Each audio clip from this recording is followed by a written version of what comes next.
BNP Jamaat সহ 25টি রাজনৈতিক দল ও জোটের নেতারা ঐতিহাসিক জুলাই জাতীয় সনদ 2025-এ স্বাক্ষর করেছেন। তাদের সইয়ের পর প্রধান উপদেষ্টা অধ্যাপক মোহাম্মদ ইউনূস স্বাক্ষর করেন। বিকেলে জাতীয় সংসদ ভবনের দক্ষিণ প্লাজায় বৃষ্টিস্নাত অনুষ্ঠানে যোগ দিয়ে তারা সই করেন। জুলাই সনদ তৈরিতে আলোচনায় 33টি রাজনৈতিক দল অংশ নিলেও অনুষ্ঠানে এনসিপি সহ কয়েকটি বামপন্থী দল যোগ দেয়নি। সনদ স্বাক্ষর শেষে এটিকে বিশ্বের জন্য ঐতিহাসিক দলিল এবং বাংলাদেশের নতুন যাত্রার সূচনা বলে মন্তব্য করেন প্রধান উপদেষ্টা। মাহবুব সৈকতের রিপোর্টে বিস্তারিত।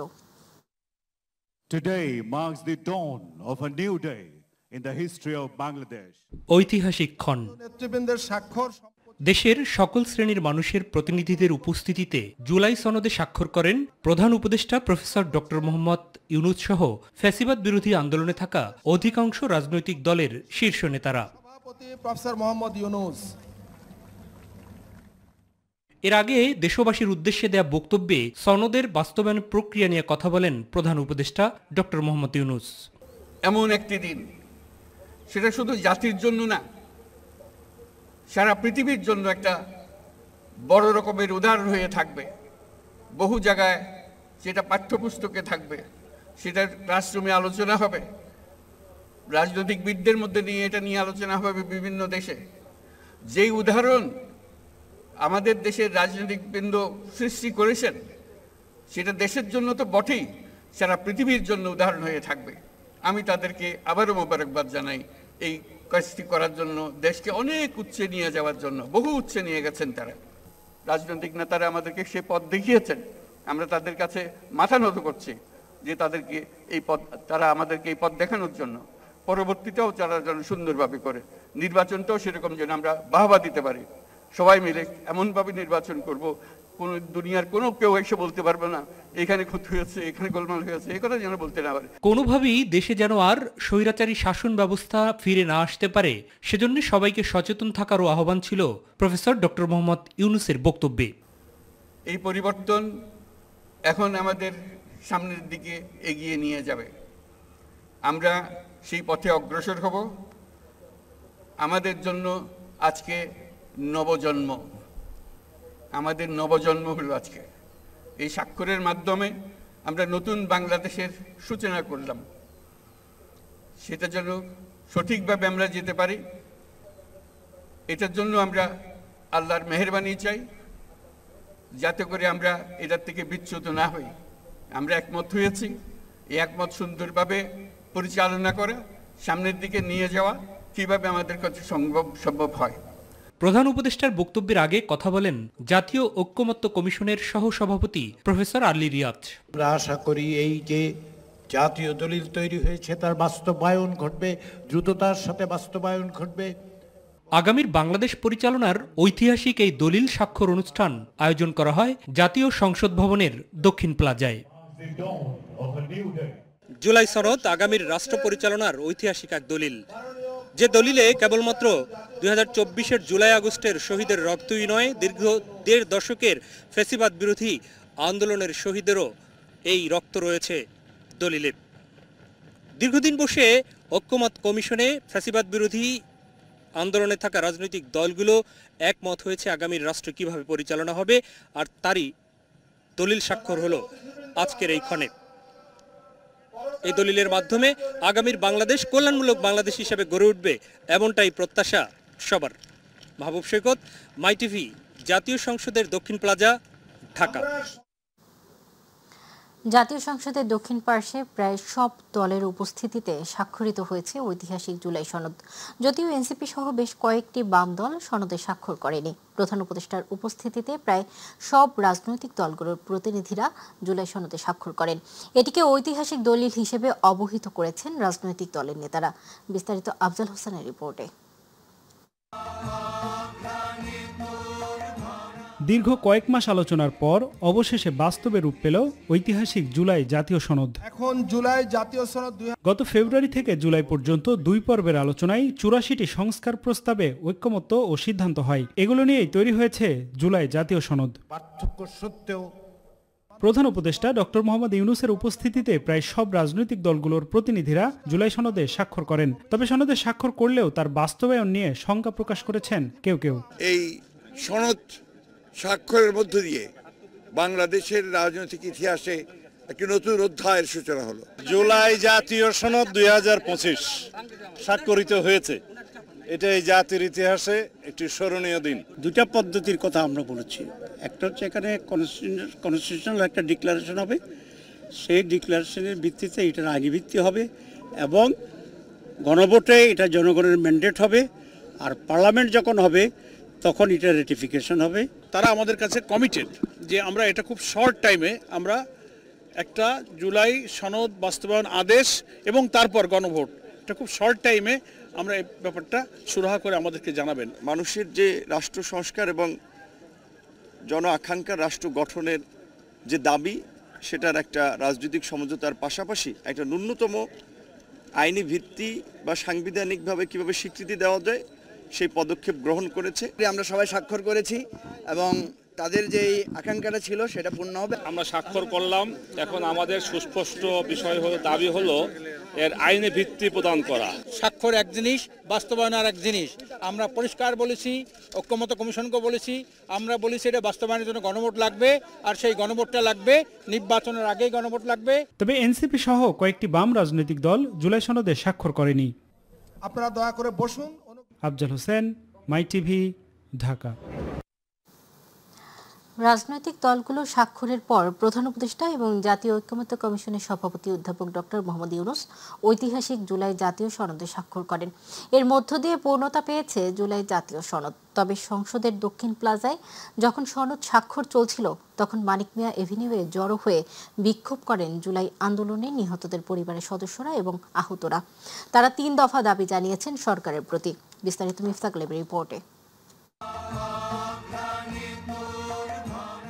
জাতীয় সংসদে দক্ষিণ প্লাজায় যখন সনদ স্বাক্ষর চলছিল তখন মানিক মিয়া এভিনিউতে চলছিল বিক্ষোভ। স্বাক্ষর অনুষ্ঠানকে কেন্দ্র করে জুলাই যোদ্ধাদের 3 দফা দাবি নিয়ে চলে দিনভর উত্তেজনা। এখনো শরীরে বুলেট আছে, আমরা কিভাবে রক্ত দিছি, আমরা তো এখানে মৌলিক অধিকারের জন্য আসছি, আমরা একটা স্বীকৃতি চাচ্ছি। বাচ্চা আছে দুনিয়া মারা আমগো মারালা, আমরা তো কোভিড হচ্ছে দুনিয়াতে সমর্থ করে দেশ নেই। আরো 15 মাস ধরে আমি রাস্তায় কাঁদতেছি।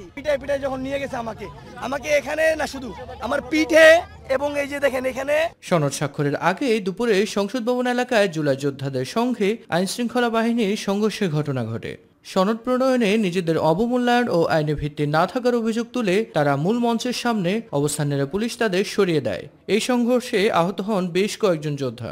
আমাদের কিচ্ছু লাগবে না, আমাদের অনুদানের দরকার নেই, আমাদের সম্মানের দরকার নেই। যেখানে শহীদ পরিবার মার খায়, এখানে আমরা সম্মান আর কোথায় থাকলো আমাদের? এখানে আমাদের কোনো স্বার্থ সংরক্ষণ করা হয় নাই, আমাদের দায় মুক্তি দেওয়া হয় নাই, আমাদের সুরক্ষা আইন করা হয় নাই। তো আমরা কিছু জুলাই সনদটাকে সংশোধন করে আমাদের ন্যায্য অধিকারটা ফিরিয়ে দিই। জুলাই সনদ আমরা সংবিধানে অন্তর্ভুক্ত করে নিব, এটা আমাদের দাবি। এই উত্তেজনার মধ্যে ঐক্যমত্য কমিশন জরুরি ভিত্তিতে জুলাই জাতীয় সনদের অঙ্গীকারনামায় 5 দফায় সংশোধন আনে। সংশোধিত দফায় গণঅভ্যুত্থানের শহীদদের রাষ্ট্রীয় মর্যাদা, আহতদের সহায়তা এবং শহীদ পরিবার ও আহত যোদ্ধাদের আইনগত দায়মুক্তি নিশ্চিত করার অঙ্গীকার ঘোষণা করা হয়। মিফতাক আলিব, মাই টিভি, ঢাকা। জুলাই সনদ স্বাক্ষরের দিনে জুলাই যোদ্ধাদের রাস্তায় নামতে হয়েছে, এটা জাতির জন্য লজ্জার বলে মন্তব্য করেছেন জামায়াতের আমির ডাক্তার শফিকুর রহমান। তিনি বলেন, বাংলাদেশের ইতিহাসে জামায়াতের মতো আর কাউকে জুলুমের শিকার হতে হয়নি, তাই জুলাই যোদ্ধাদের কষ্ট জামায়াতে ভালো বোঝে বলে মন্তব্য করেন তিনি। দুপুরে রাজধানীতে এক শ্রমিক সমাবেশে এসব কথা বলেন দলটির শীর্ষ নেতারা। বিস্তারিত শিমুল খানের রিপোর্টে। শুক্রবার জুমার নামাজের পর বৃষ্টি উপেক্ষা করে ঢাকা 15 আসনের উদ্যোগে শ্রমিক সমাবেশ অনুষ্ঠিত হয়।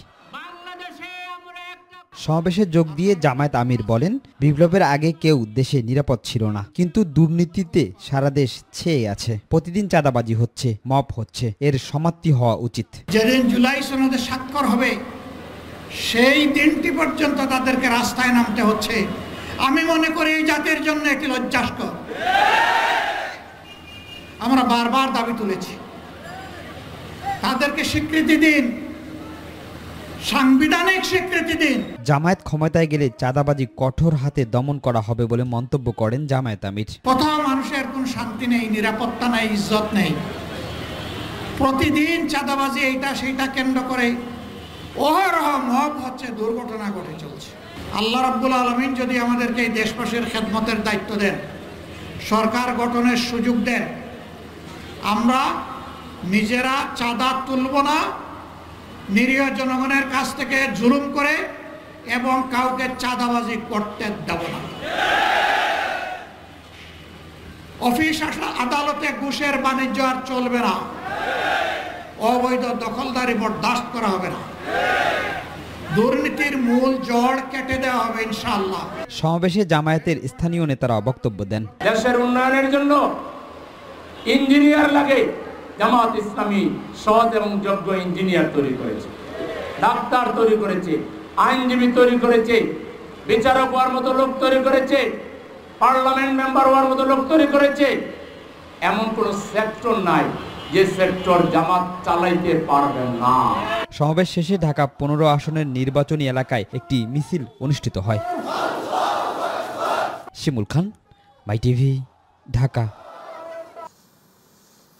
কিছু রাজনৈতিক দলের জুলাই সনদে স্বাক্ষর জাতীয় ঐক্য নয় বলে মন্তব্য করেছেন জাতীয় নাগরিক পার্টির এনসিপির আহ্বায়ক নাহিদ ইসলাম। তিনি বলেন, কিছু দলের বৈঠক মানে জাতীয় ঐক্য নয়। সকালে জাতীয় শ্রমিক শক্তির আত্মপ্রকাশ অনুষ্ঠানে তিনি এসব কথা বলেন। নাহিদ ইসলাম বলেন, জাতীয় ঐক্য হলো যেখানে শ্রমিক সহ নানা শ্রেণী পেশার মানুষ একত্রিত হয়ে দেশের কল্যাণে কাজ করবে। কিন্তু শ্রম কমিশন ও স্বাস্থ্য খাত নিয়ে কোনো আলোচনা নেই। সংস্কার কমিশনে শুধু নির্বাচন নিয়ে আলোচনা হয়েছে, সেখানে গণতন্ত্র নিয়ে ভালো কোনো লক্ষণ দেখা যায়নি বলে জানান তিনি। জাতীয় ঐক্য বলতে আমাদের দেশের কিছু মানুষ মনে করে শুধু কয়েকটা রাজনৈতিক দল এক টেবিলে বসলেই জাতীয় ঐক্য হয়ে যায়। আজকেও জুলাই সনদ নামে একটা সনদে কিছু রাজনৈতিক দল একত্র হয়ে স্বাক্ষর করবে এবং এর নাম আমরা দিতে চাই জাতীয় ঐক্য। আমরা মনে করি এটা কোনো জাতীয় ঐক্য নয়। জাতীয় ঐক্য হচ্ছে এখানে যেখানে ছাত্র, শ্রমিক এবং নানান পেশাজীবী মানুষ একত্রিত হয়েছে। জুলাই সনদের সিদ্ধান্ত রাষ্ট্রের, তাই এর বাস্তবায়ন নিয়ে শঙ্কা থাকার কোনো কারণ নেই বলে জানিয়েছেন বিএনপির স্থায়ী কমিটির সদস্য ডাক্তার AZM জাহিদ হোসেন। সকালে ডিপ্লোমা মেডিকেল অ্যাসোসিয়েশনের আয়োজনে বিএনপির প্রতিষ্ঠাতা জিয়াউর রহমানের মাজারে শ্রদ্ধা জানানোর পর তিনি এ মন্তব্য করেন। ডাক্তার জাহিদ বলেন, দীর্ঘ লড়াই, সংগ্রাম ও ছাত্র জনতার অভ্যুত্থানের পর রাষ্ট্রই সব রাজনৈতিক দলকে সঙ্গে নিয়ে জুলাই সনদ প্রণয়ন করেছে, তাই এর বাস্তবায়ন নিয়ে কারো শঙ্কিত হওয়ার কোনো কারণ নেই। তবে সনদে স্বাক্ষর করা বা না করা যে কোনো রাজনৈতিক দলের নিজস্ব সিদ্ধান্ত বলেও মন্তব্য করেন তিনি। রাষ্ট্র যখন দায়িত্ব নেয় কোনো একটি সনদ বা কোনো একটি সিদ্ধান্ত বাস্তবায়নের জন্য, সেখানে এটি নিয়ে আমার মনে হয় না কোনো ধরনের মানুষের কারো মনে কোনো ভীতি অথবা শঙ্কা থাকার প্রয়োজন কোনো কারণ আছে। এত মানুষের রক্তপাত, এত মানুষের পঙ্গুত্ববরণ আমরা কি এত সহজেই ভুলে যাব? আমরা যদি এত সহজেই ভুলে যাই তাহলে জাতি হিসাবে সত্যিকার অর্থে পৃথিবীর মানচিত্রে বাংলাদেশের অস্তিত্ব প্রশ্নবিদ্ধ হয়ে যাবে। জুলাই বিপ্লবে যারা অপরাধের সাথে জড়িত তাদের বিচার করতে সরকার জাতির কাছে প্রতিশ্রুতিবদ্ধ বলে জানিয়েছেন অ্যাটর্নি জেনারেল আসাদুজ্জামান। সকালে ঝিনাইদহের ষোলকুপায় জিএস সাইবার ফোর্স আয়োজিত আলোচনা সভা শেষে সাংবাদিকদের প্রশ্নের জবাবে তিনি কথা বলেন।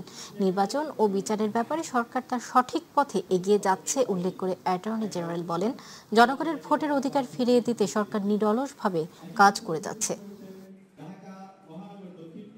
সুষ্ঠু, অবাধ, নিরপেক্ষ নির্বাচন করার জন্য যা যা পদক্ষেপ নেওয়ার দরকার আশা করি সেই পদক্ষেপ সরকার নেবে।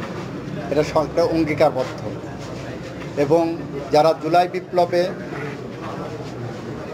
অপরাধের সাথে জড়িত তাদের বিচারের ব্যাপারেও সরকার প্রতিশ্রুতিবদ্ধ জাতির কাছে। রাজশাহী বিশ্ববিদ্যালয় কেন্দ্রীয় ছাত্র সংসদ রাকসু, হল সংসদ ও সিনেটে ছাত্র প্রতিনিধি নির্বাচনের ফলাফল ঘোষণা করা হয়েছে। এতে ভিপি পদে 12,687 ভোটে জয়ী হয়েছেন ছাত্র শিবির সমর্থিত প্যানেলের প্রার্থী মুস্তাকুর রহমান জাহিদ। আর 11,537 ভোট পেয়ে জিএস নির্বাচিত হয়েছেন আধিপত্য বিরোধী ঐক্য প্যানেলের প্রার্থী ও সাবেক সমন্বয়ক সালাউদ্দিন আম্মার। অন্যদিকে এজিএস পদে শিবির সমর্থিত প্যানেলের SM সালমা সাব্বির 6,975টি ভোটে জয়ী হয়েছেন। বৃহস্পতিবার দিনভর ভোট শেষে রাতে সবগুলো হলের ফলাফল ঘোষণা করা হয় এবং সকালে ফলাফল গণনা করা হয় এবং সকালে ফলাফল ঘোষণা করেন প্রধান নির্বাচন কমিশনার অধ্যাপক এফ নজরুল ইসলাম। এর আগে বৃহস্পতিবার সকাল ৯টায় ভোট শুরু হয়ে চলে বিকাল ৪টা পর্যন্ত।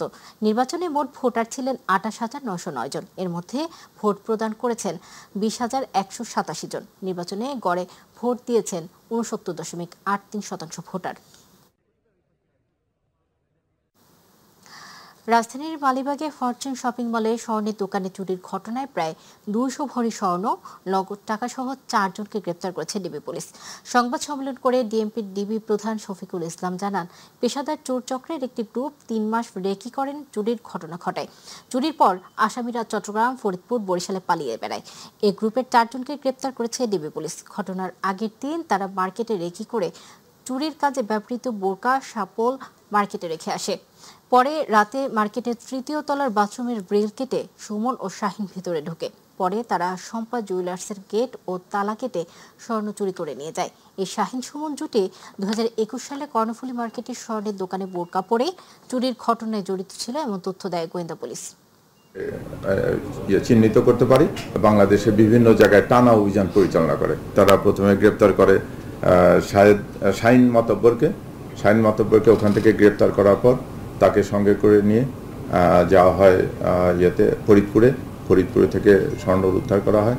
তারপরে নেক্সট টিমটা যায় বরিশাল থেকেও আমাদের কিছু রিকভারি আছে, আমরা সেখান থেকে আসামি গ্রেপ্তার করি এবং স্বর্ণ উদ্ধার করি। তারপরে ওখান থেকে ঢাকা আসা হয়, ঢাকা এসে আমরা গ্রেপ্তার করি নুরুল ইসলাম নামে। এই ঘটনায় আমরা প্রায় ২০০ ভরি স্বর্ণ আমরা উদ্ধার করি, আর সামান্য কিছু রূপা উদ্ধার করা হয়েছে। প্রায় ১৭ ঘন্টা পর নিয়ন্ত্রণে এসেছে চট্টগ্রাম ইপিজেড এর ২টি কারখানায় লাগা আগুন। নিয়ন্ত্রণে কাজ করেছে ফায়ার সার্ভিসের ২৫টি ইউনিট। আর ফায়ার সার্ভিসকে সহায়তা করেছে সেনা, নৌ ও বিমান বাহিনী এবং বিজিবি।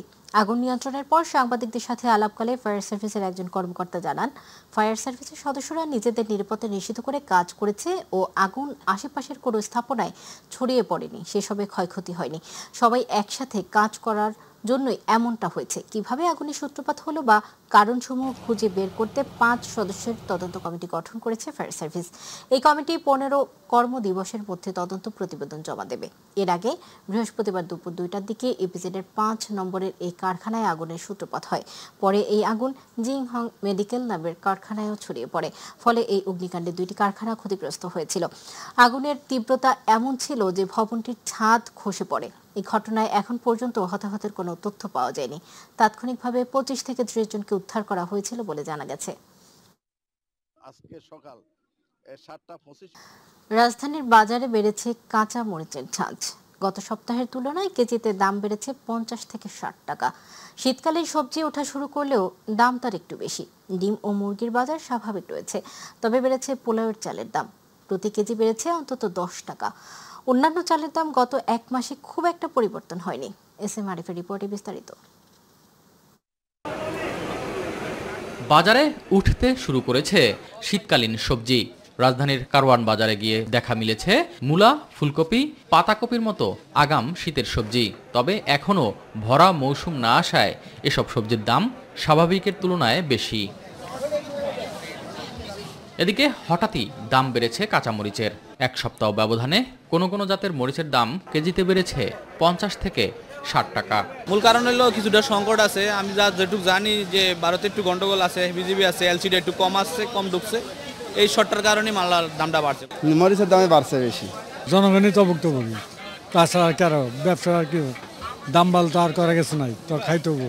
চালের বাজার ১ মাস ধরেই প্রায় স্বাভাবিক রয়েছে, তবে পোলাওর চালের দামটা একটু বেশি।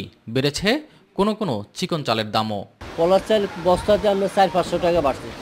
এটা বাড়ার কারণটা আমরা বুঝি না। ওনাদেরকে জিজ্ঞেস করছি, মেল মালিকেদের, এদেরকে জিজ্ঞেস করে এরা বলে ধানের দাম বেশি। এখন কতটুকু ধানের দাম বেশি কম এটা বোধহয় সরকার খতিয়ে দেখলে ভালো হবে। লাস্ট যখন নিয়েছিলাম ১৫ দিন আগে, তখন ছিল হচ্ছে আপনার ৭৬ টাকা, এটা ঠিক আছে। এখন কেজি হলো ৭৮ টাকা করে। মুরগির মাংস আর ডিমের বাজারে গত ১ সপ্তাহে কোনো পার্থক্য নেই। সোনালী মুরগির ডিমের ডজন ১৪০ টাকা আর সাদাটা বিক্রি হচ্ছে ১৩৫ টাকা দরে। আর ব্রয়লার মুরগির দাম ১৭০ টাকা কেজি। এসএম আরিফ, মাই টিভি, ঢাকা। ব্যাপক উৎসাহ উদ্দীপনার মধ্য দিয়ে শুরু হয়েছে বাউল সম্রাট ফকির লালন শাহর ১৩৫তম তিরোধান দিবস উপলক্ষে ৩ দিনব্যাপী লালন উৎসব।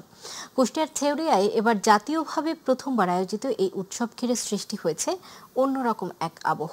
প্রতিনিধি আব্দুল রাজ্জাক বাচ্চুর তথ্যচিত্রে আরো জানাচ্ছেন শামস তাবরেজ উচ্ছ্বাস। উপমহাদেশের অন্যতম আধ্যাত্মিক সাধক বাউল সম্রাট ফকির লালন শাহ তার মৃত্যুর দিবসকে ঘিরে প্রতি বছরের মতো এবারও কুষ্টিয়ার কুমারখালীর ছেউরিয়ার আখড়াবাড়িতে শুরু হয়েছে লালন উৎসব। তবে এবার প্রথমবারের মতো জাতীয় পর্যায়ে আয়োজন হওয়ায় উৎসবে যোগ হয়েছে ভিন্ন মাত্রা। ৩ দিনব্যাপী এই আয়োজন শুরু হয়েছে শুক্রবার। নান্দনিকভাবে সাজানো হয়েছে মেলা প্রাঙ্গণ। বাণিজ্যিক স্টল বাদ দিয়ে গুরুত্ব দেয়া হয়েছে লালনের জীবন দর্শন ও আধ্যাত্মিকতার চর্চায়। লালন একাডেমি ও জেলা প্রশাসনের যৌথ উদ্যোগে আয়োজিত এই উৎসবের উদ্বোধন করেন সংস্কৃতি মন্ত্রণালয়ের উপদেষ্টা মোস্তফা সরোয়ার ফারুকী। আমরা তো 50 বছর ধরে আমি এখানে যাতায়াত করতেছি, এর মধ্যে তো এরকম অনুষ্ঠান হয়নি। আমার জীবনে প্রথম দেখতেছি যে অন্যতম একটা অনুষ্ঠান করতেছি। কোরআনে একটা আয়াত আছে, লাকুম দিনকুম ওলিয়া দিন, যার যার ধর্ম তার কাছে। তো আমরা তো ধর্ম নিয়ে বাড়াবাড়ি করতে পারি না। জয় হোক দরবেশ সিরাজ সাইজির, জয় হোক ফকির লালন সাইজির, জয় হোক যত লালন অনুসারী সমস্ত মানুষ কল্যাণের। প্রতি বছরে 2 বার এই লালন অনুষ্ঠান হয়, প্রতিবারই আসা হয়, প্রতিবারই আসি, খুব ভালো লাগে। এখানে এসে ভালো লাগে, কারণ লালন সাইজির গান আমাদের অনেক মোটিভেট করে, এই কারণে আমাদের ভালো লাগে আসতে। দেশ বিদেশের হাজারো লালন ভক্ত, সাধক, গবেষক ও দর্শনার্থী এরই মধ্যে ভিড় জমিয়েছেন সাইজির ধামে। আখড়াবাড়ির মূল মঞ্চে প্রতিদিন অনুষ্ঠিত হচ্ছে আলোচনা সভা ও লালন গীতি পরিবেশনা। অংশ নিচ্ছেন দেশবরেণ্য শিল্পীরাও।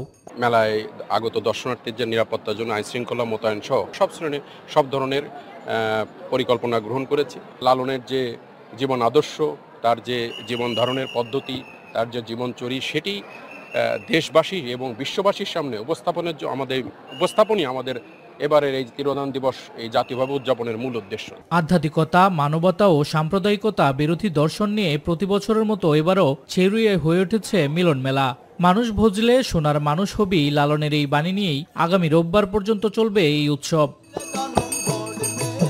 শামস তাবরেজ উচ্ছ্বাস, মাই টিভি নিউজ ডেস্ক। এ পর্যায়ে বাণিজ্য সংবাদ।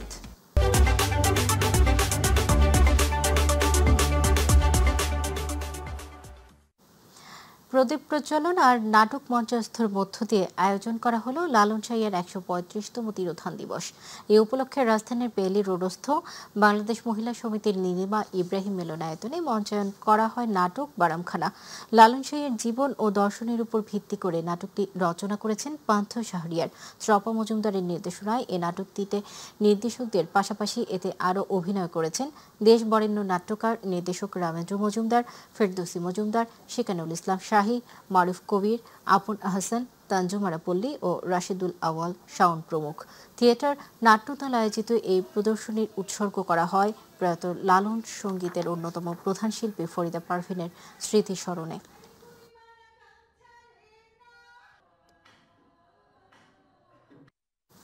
এবারে প্রবাস সংবাদ।